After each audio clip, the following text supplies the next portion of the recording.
yazdım zalim o yâre, oy canım. Bir mektup yazdım zalim o yâre, oy canım. Dağlarda kaldı gözüm yoldadır, oy canım.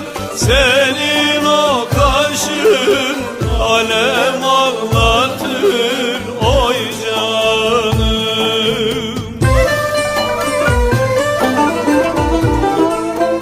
Baba bugün dağda duman yeri var,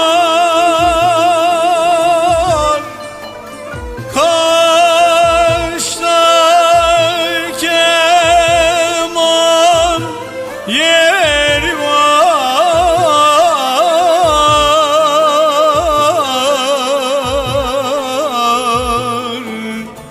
yeri var,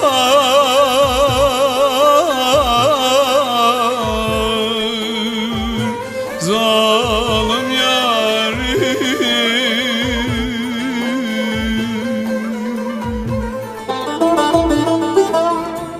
Baba bugün çöz göz güldümesini, valla selde güman yeri var,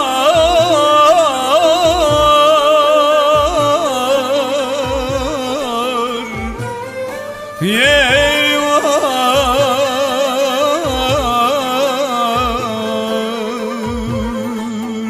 be bahtiyarım.